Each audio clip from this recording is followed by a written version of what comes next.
नमस्कार, जय जोहार, जय महिषासुर। आप सभी का जागो पंच में बहुत बहुत स्वागत। जागो पंच नित्य आपके सामने अंधविश्वास और पाखंड को खत्म करने के लिए ऐसी पुस्तकों का साक्ष्य लेके आता है, ऐसी पुस्तकों का आधार बना के लाता है कि आपका अंधविश्वास और पाखंड काफूर हो जाए। लेकिन हमारे देश में पौराणिक ग्रंथों को लेकर, पौराणिक बातों को लेकर मान्यताएं तो बहुत सारी प्रचलित हैं, लेकिन पौराणिक बातों पर अमल करने वाला कोई भी नहीं है। क्योंकि आज इसी देश में, मणिपुर की धरती में, दो महिलाओं का जिस कदर अपमान किया गया, वह अपमान असहनीय है, वह ना दर्दनाक है और बहुत ही पीड़ाकारी और शर्मनाक है। हमारे सिर जो हैं वो शर्म से विश्व स्तर पर झुके पड़े हैं। इसी देश में कहा गया है, यत्र नार्यस्तु पूजन्ते रमन्ते तत्र देवता। क्या ये वही देश है? क्या ये वही भारत है जहां पर दुर्गा, लक्ष्मी, काली, सरस्वती, संतोषी मूर्तियों की ढंग से विधिवत सजा के, उन्हें अच्छे कपड़े पहना के, उन्हें सुसज्जित करके उन्हें पूजा जाता है? और ये वही देश है जहां पर नारियों के सारे कपड़े लगाकर उनके अंग प्रत्यंगों पर हाथ लगाया जाता है? आपकी भावनाएं इन मूर्तियों पर उद्वेलित हो जाती हैं। आपकी भावनाएं जीती जागती दुर्गा के लिए आपकी भावनाएं आहत नहीं होती? आप अपने घरों से निकलकर दो शब्द निकल जाते हैं सच्चाई के तो एफआईआर करने के लिए दौड़ पड़ते हैं और गाली देने के लिए दौड़ पाते हैं। लेकिन मणिपुर की घटना पर आपकी भावनाएं आहत नहीं होती, क्योंकि आपको उसी से मतलब है जिसे सुसज्जित करके आपकी मनोकामना पूर्ण हो। क्योंकि आपकी मनोकामना, जिन महिलाओं की इज्जत तार तार हुई है मणिपुर में, उनसे आपकी मनोकामना पूर्ण नहीं होने वाली। क्योंकि वहां धूप दीप अगरबत्ती देने के बाद आपको अकूत धन संपदा, आपको बच्चा पैदा करने की मनौती वहां ऐसी महिलाओं से नहीं मिलने वाली। यह मनौती वहां पे आप नहीं कर पाएंगे, इसीलिए आपकी भावनाएं आहत नहीं होती। क्योंकि जिस तरह मणिपुर में दो महिलाओं के साथ दिल दहला देने वाली ये जो घटना, ये जो वीडियो सोशल मीडिया पर वायरल हो रहा है, इंटरनेट बंद हो गया, नहीं तो ऐसी और भी वीडियो मणिपुर में जारी होते। लेकिन हमारी भावनाएं आहत नहीं हो रही, हमारी भावनाएं मूर्तियों पर आहत होती हैं। उन मूर्तियों पर जिसे हम सुसज्जित करके केवल अपनी मनोकामना के लिए पूजा करते हैं, अपनी इच्छाओं की पूर्ति के लिए पूजा करते हैं। लेकिन जब हमारे समाज की उन्हीं नारियों की बात आती है, उन्हीं माताओं की बात आती है, तो हम खामोश हो जाते हैं, केवल वीडियो देख के संतोष प्राप्त कर लेते हैं। तो साथियों, हम बात कर रहे हैं मणिपुर की उस घटना पर जहां हमारा विश्व स्तर पर साख गिरी है कि भारत एक तरफ तो कहता है कि बेटी बचाओ, बेटी पढ़ाओ, और दूसरी तरफ वहां पर उनकी इज्जत को तार तार करता है। यह बहुत ही शर्मनाक और घिनौनी हरकत है। लेकिन हमारे देश के प्रधानमंत्री पहली बार, पिछले 9 सालों में पहली बार वह बोले हैं कि मुझे दुख है, और वो भी 36 सेकंड बोले हैं, इससे ज्यादा नहीं।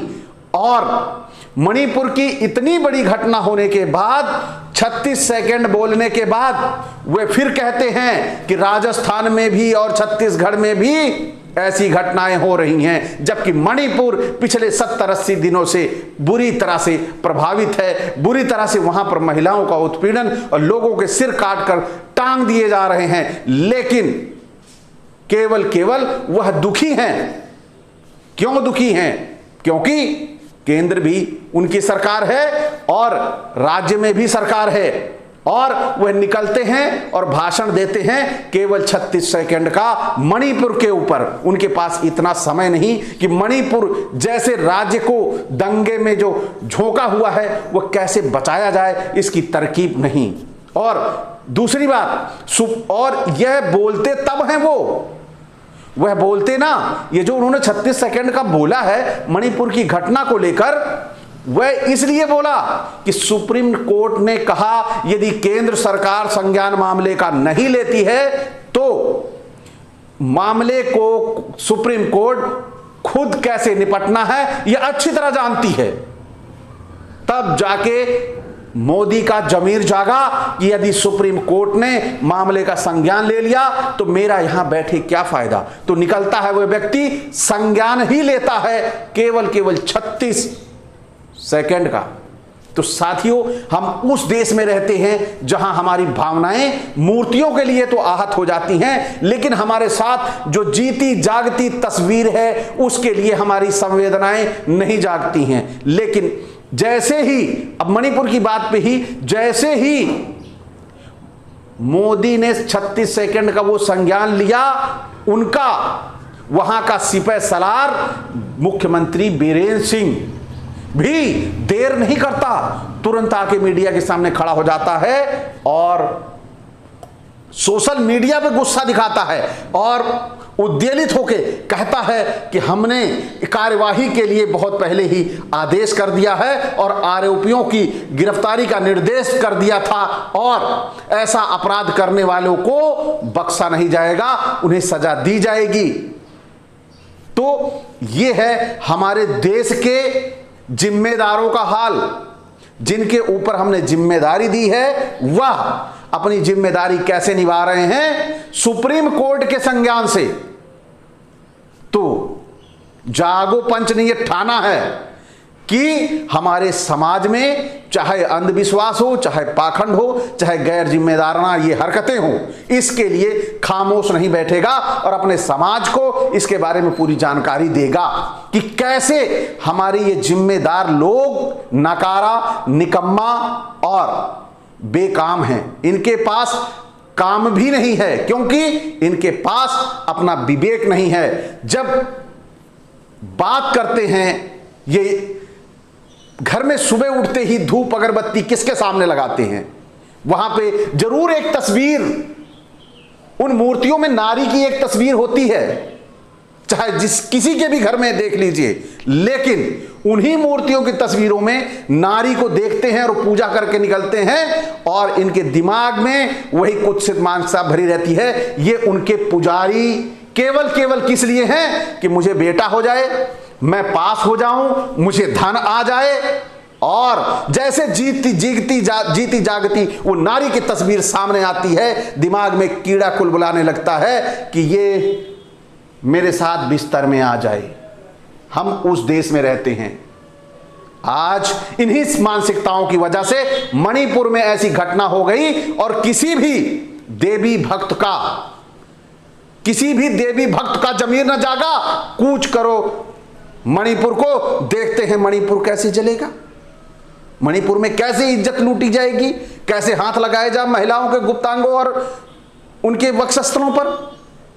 लेकिन नहीं, इनका जमीर जागेगा पत्थर की मूर्तियों के लिए, इनका जमीर जागेगा जहां पे इनकी मनोकामना पूर्ण होगी।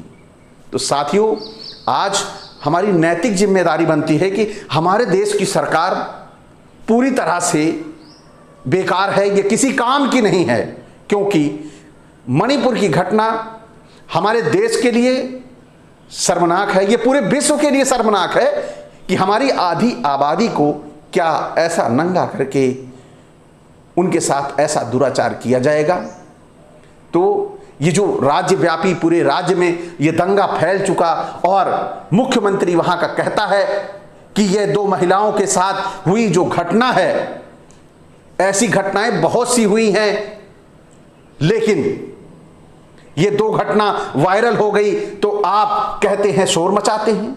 बताइए, ऐसा भाषण देता है, इससे भी बड़ी बड़ी घटनाएं हुई हैं, वो कहते हैं, स्वयं कबूलते हैं, लेकिन इन दंगों के रोकथाम के लिए कोई उपाय नहीं किया जाता। जहां भी दंगे हो रहे हैं पुलिस वहां मूक दर्शक बनी देख रही है मणिपुर की। तो साथियों, हमारे जो प्रधानमंत्री हैं, हमारे जो गृह मंत्री हैं, पिछले 70-80 दिनों में इन्होंने इस विषय में कोई संज्ञान नहीं लिया। तो साथियों, हम उस देश में रहते हैं, उस भारत देश में रहते हैं जहां मूर्तियों को अच्छे कपड़े पहनाकर, उन्हें 16 श्रृंगार कर कर, उन्हें मां बनाकर 9 दिन पूजते हैं, लक्ष्य शिक्षा की देवी कहते हैं, उसी नारी को शिक्षा की देवी कहते हैं। और लेकिन जब हवस का कीड़ा दिमाग में कुलबुलाता है तो उन्हें मंदिरों में उनके साथ बलात्कार हो जाता है, उन्हें कथावाचकों के कथा पंडालों से कूड़े की तरह उठा के फेंक दिया जाता है, उन्हें सड़कों पर दौड़ाकर, उन्हें सड़कों पर घसीटकर उनके गुप्तांगों और उनके वक्षस्थलों पर बुरी नीयत से हाथ लगाया जाता है, उनके जमीर, उनके इज्जत को किस तरह कुचलने का काम किया जाता है। हम ऐसे देश में रहते हैं और इनको तनिक भी संकोच नहीं होता ऐसा करने में। और यही लोग वो लोग हैं जो उन्हें अपने घर में माता भी कहते हैं और सड़क पे माता नहीं समझते।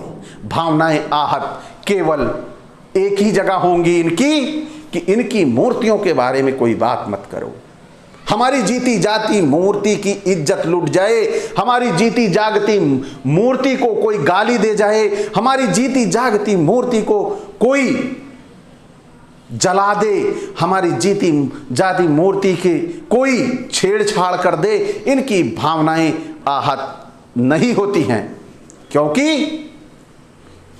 इनके दिल मूर्तियों को पूजते पूजते, पत्थर की मूर्तियों को पूजते पूजते पत्थर के हो चुके हैं और इनका जमीर पत्थर का हो चुका है। वो जागेगा नहीं, वो जागेगा तो केवल ढूंढेगा कि देखें कहीं पत्थर को तो कुछ नहीं कह दिया।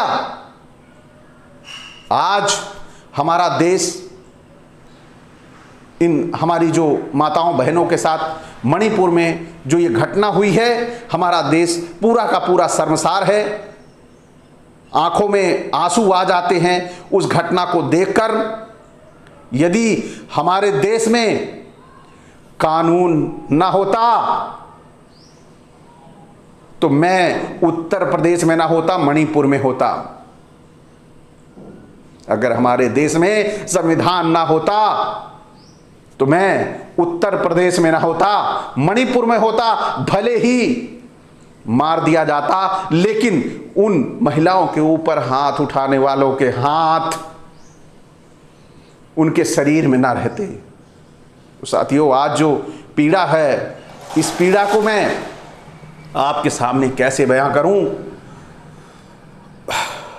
तो साथियों, आप सभी से यही गुजारिश है कि आप सभी मणिपुर जैसी घटनाओं के लिए, मणिपुर जैसे अत्याचार के लिए, जिसे नृशंस अत्याचार कहेंगे, ऐसे अत्याचार के लिए आवाज उठाइए और सरकार बदलिए। ये हमारी बहन बेटियों की रक्षा नहीं, इज्जत लूट लेंगे, इज्जत लूट लेंगे और ये आपके आंखों के सामने है। तो साथियों, आप सभी से मैं विदा चाहूंगा और आज मेरे पास शब्द नहीं है कि मैं और कुछ कहूं आपसे। केवल यही एक संदेश है कि जिस तरह भावनाएं आपकी मूर्तियों से जुड़ी हैं, जिस तरह आपकी भावनाएं इन पत्थर की देवियों से जुड़ी हैं, अपनी जीती जागती इन मूर्तियों के लिए भी अपनी भावनाएं जिंदा कर लीजिए, जिससे हमारा देश गौरव का अनुभव कर सके और विश्व स्तर पर इतना घृणित भारत के बारे में ना सोचा जाए कि कैसे जाहिल लोग हैं, कैसे निशंस हत्यारे हैं कि वो महिलाओं को सड़कों पे ऐसे दौड़ाते हैं। अपने भारत की पहचान बदलिए। इसी के साथ आप सभी से विदा चाहूँगा। नमस्कार।